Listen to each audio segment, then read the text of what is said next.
Thank you. Um, so, I'm thinking about language, and do you remember how I was explaining how Spanish and French were related last time? Yes. Can you explain how they're related? Wait. Well, it all started maybe these people were speaking the same language, and then maybe if they traveled away, maybe that language kind of evolved and changed. And it may still be similar, but it's different languages. That's pretty good. Do you remember what the original language was that they used to speak? Latin? Brilliant. Absolutely. That's exactly right. Yeah. And do you know what famous ancient civilization spoke Latin? Rome? There you go. Okay. So yeah. So Spanish and French are similar because of that. Um, do you do you know any French at all, or do you know anything other than Spanish and English, of course? Um, I don't know anything in French, but I am trying to learn Brazilian Portuguese. That's right. That's right. I've been busy because since I was staying up late Yep. for a few days, I went to bed a little bit earlier, so I didn't get time to do it. But I sometimes practice it in my head. Excellent. That's really great. Do you know what a cognate is? I don't. A cognate is a word that's similar in one language as in another's. And actually, there are words in Spanish and English that are cognates. Let me think can you think of a word that's similar in Spanish and in English? Gosh, I've heard them so many times. How about if I say, "Tu eres magnífica"? Oh yeah, you are magnificent. Yeah, and magnificent and magnifica sound pretty similar, and basically they mean the same thing. And so that's an example of a cognate, a word that's pretty similar in Spanish and in English. We could probably come up with another one. Let's see. Es una día especial. Special or fantastica. Yeah, and actually fantastic has another one. So especial and special, fantastica, a fantastic. So why do you think there are words like that in English that are similar to words like that in Spanish? Probably the same reason why Spanish or Portuguese or Italian and all those languages are similar. Kind of, but it's a little bit different in English. Do you know you probably don't know any German at all? No, I don't. Do you know anything about the history of England, in the early history of England when it was, so probably not, but I'll let you know. Do you? Not much, no. Okay, so the short version is originally English was a Germanic language. So we say I can in English, and we say ich kann in German. And so that's why there's, in general, the simpler words in English are usually German cognates. Whereas in Spanish, let's see, how do you say I can? Yo puedo? Sí. And see, puedo is nothing like can, whereas ich kann in German. But what happened was the French conquered the English in something called the Norman Conquest. And then all of the kings and queens and royals, all the kind of elite people, they spoke French, whereas the ordinary people spoke English. And then gradually the English and the Germanic English and the French got mixed up. And so what's interesting about English is, in a way, it's got this sort of German language base for the ordinary words, but most of the fancier words in English are French related, and therefore Latin related, and therefore Spanish related. Does that make sense? Yes. So, can is a simple word, C-A-N, 3 letters, or ik wil is, I will or I want to, whereas yo quiero is very different. And so what's interesting is, in general, if you look at fancier words, they're more likely to be cognates between certainly French and English and Spanish and English. So magnifico, lots of syllables, fantastico, lots of syllables, especial, lots of syllables. Does that make sense? Yes. Do you think you can, now that you know that it's words with lots of syllables that are more likely to be cognates between English and Spanish, can you think of any other ones? Maravillosa. Thank you. So, and I feel I'm not completely sure on this, probably wrong, but I think cognate, or I've heard the word cognate in Spanish before, and I think it might be a cognate. I bet it is. I bet it is. I bet it is. Something like cognitivo or something. Exactly. I bet it is. I bet it is. Let's see. Felicidad? What does felicidad mean? I think that means happy birthday. Well, like happy or merry. yeah, because feliz cumpleaños. Cumpleaños is birthday. But do you know what felicity means in English? Felicity? No, I don't. It is actually kind of happiness. And so actually, this is a trick for learning fancier words in English. If you know words in Spanish, sometimes that can actually help you learn, and I say fancy words, because felicity, people don't usually use words like felicity anymore. It's sort of an old-fashioned word. But if you read like older novels, sometimes they'll use the word felicity. And since you know Spanish, felicidad, you could read felicity and guess what it is. Does that make sense? Yes. So there are actually people who say that in order to learn English vocabulary, you should learn Latin. And you're learning Spanish instead of Latin, but you could say in order to learn some English vocabulary, you should learn Spanish, because then you have all of these words in Spanish. I'm tempted to find one more. Can we think of one more fancy word in English that's a cognate in Spanish?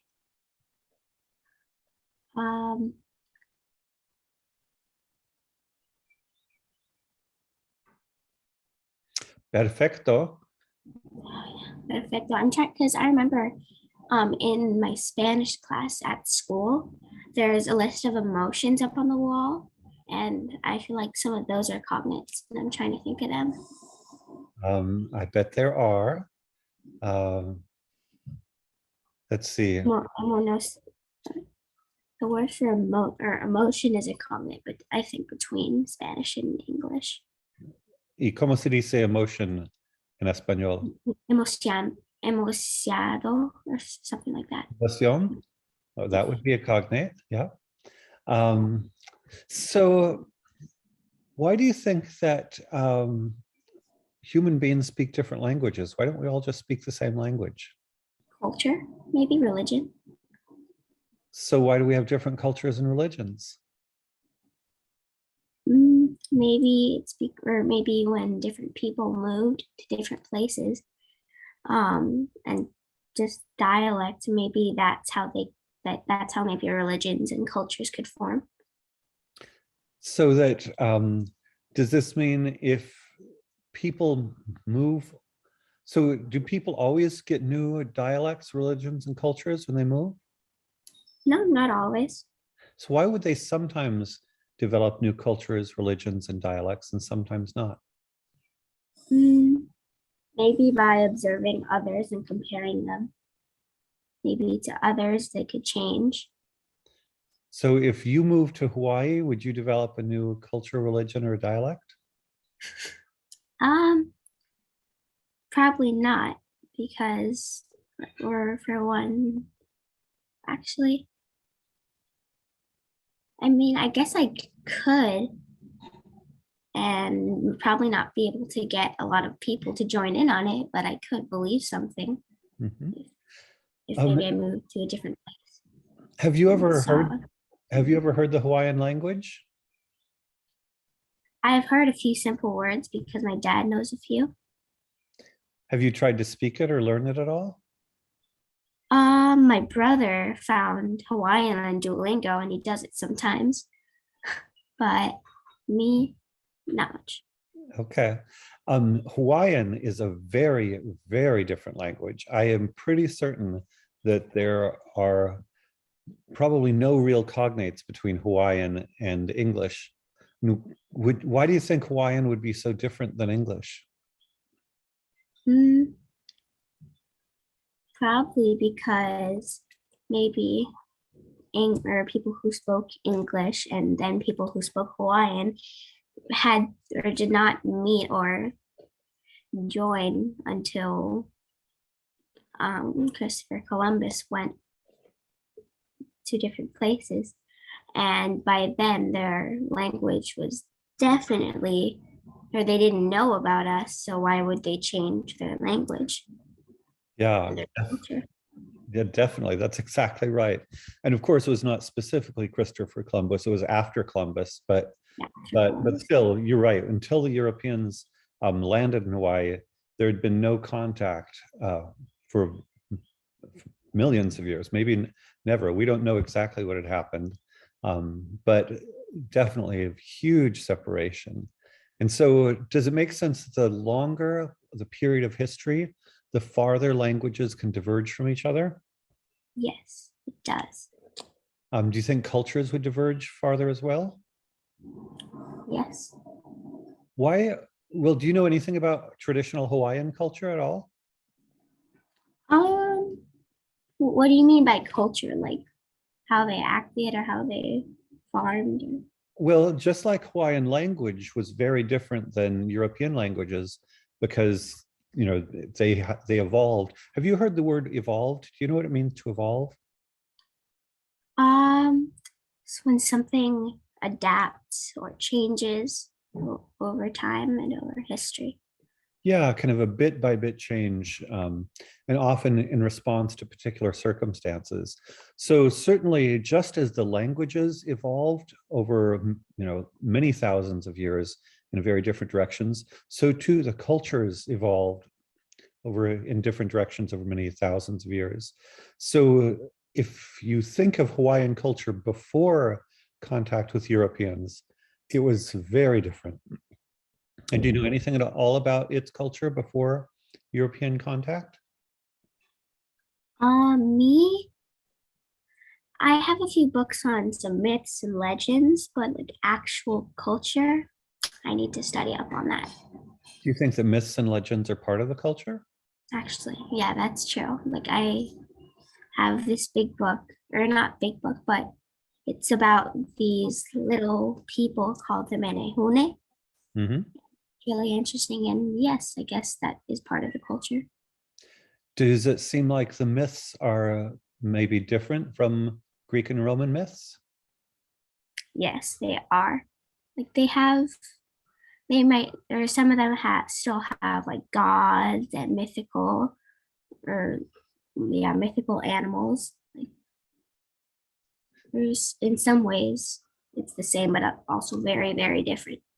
So, because I haven't read it, um, could you tell me a little bit more about how it's different? How are the Hawaiian myths different from Greek and Roman myths?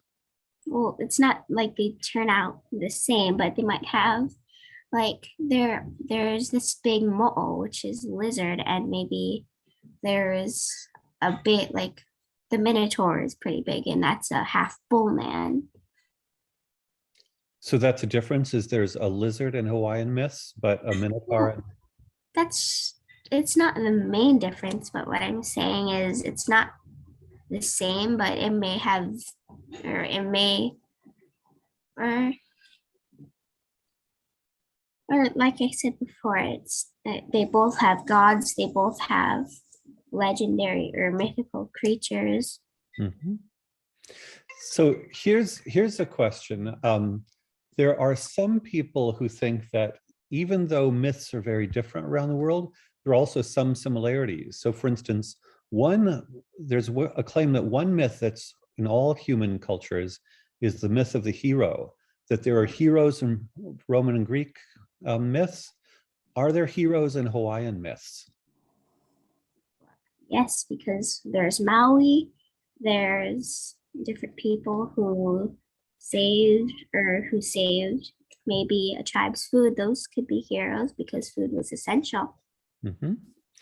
And then one of the, going down a little bit more deeply, one of the claims about the universal hero myth is that the hero at some point goes away to do something very difficult and then comes back home in the end. Does that happen in any Hawaiian myths? In some sense, the hero has to kind of, and often when they go away, they fight the dragon or they do something really difficult, and then they come back. Are there stories like that in Hawaiian myths? Yes, there are. Can you tell me a little bit about one? There's one where Maui has to go and snare the sun and ask it to go more slowly because it's been going too fast and nobody has any time to do things. And I know I've heard that myth in different or when we've talked about different places in the world and their cultures. So that's interesting. Why do you think that, on the one hand, things like languages could be so completely different, but then some myths would be common? Why would human beings have some common myths despite very different languages and cultures? Well, maybe, I mean, we're all still human, maybe, but we just have different cultures. So we might still have the same ideas, except maybe put it out in different forms. Because I know that there's another myth where someone has to go tell the sun to slow down in a different culture. Aha. Where do you know what that culture is? Um, I don't, but I know that there is more myths about someone having to slow down the sun. And also with religions, there's a lot of like how Noah maybe built the ark for the flood. There's a lot of stories from that in Mhm. different religions or mixed Do you legends. think it's interesting to think about how human beings are, on the one hand, similar and on the other hand, different in cultures around the world? Yes. I think it's really interesting. That's really interesting. Do you think of yourself as part Hawaiian? Um, I do. But now that I think of it, I think I'm gonna have to study up on the culture and the language. That sort of, I was kind of thinking now that you thought of it, you might want to a little bit, because it is a very different culture. And so now when you think about it, also you might want to learn about how the Hawaiians got to Hawaii. Do you know how the Hawaiians got to Hawaii? A tiny bit. They actually came from different Polynesian islands. They rode on canoes and eventually found the Hawaiian Islands. Yeah. And have you ever looked on a globe about how far other islands are from Hawaii? Yeah, I looked at a map yesterday. I wasn't quite focused on that, but I did see it. So one of the things that's amazing to me is when you look on a globe at just how far it is. Hawaii is a long ways away from most other islands. And you're right, they came somehow on these canoes, but it's so far. You might start thinking about, how on earth could they go that far in canoes? Because you've read stories about people like at shipwrecks or lost at sea and things like that, have you? Yes, I have. I think while I love the sea, I think being in a canoe for like months at a time sounds really difficult and scary. Mhm.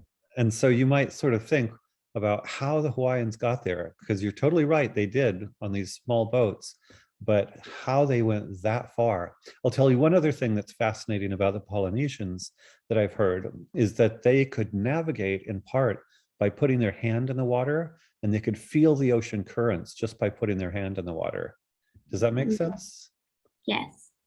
Um, and the reason I'm fascinated is, for me, if I put my hand in the water, the ocean feels like the ocean. There's no way I would know like which way to go just from putting my hand in the water. And so it's fascinating to think, wow, how could they know something like that? Do you have any idea how they would know something like that from putting their hand in the water? Years and years of being by the ocean and experience. Brilliant answer. So you're definitely on the right track, and want to keep these reasonably short. But yeah, I would say it would be great for you to kind of learn more about, we call it pre-colonial or pre-contact with Europeans, but about Hawaiian culture before the Europeans. Because of course, once the Europeans landed, then their culture stayed on its own a little while, but within not too many years, the two cultures merged, and sometimes Europeans tried to destroy the Hawaiian culture. And so the original culture is mostly been kind of lost. Whereas, you can read about, it wasn't that long ago when European and Hawaiian cultures interacted. So you can read about the original Hawaiian culture and learn a lot about it. So, sound interesting? Yes. And maybe at some point you can learn Hawaiian along with your brother. I will. All right. Have a wonderful weekend. We'll see you. I'm off next week. We'll see you the week after that. Okay. Okay. All Thank right. you. You're welcome. Bye-bye. Bye.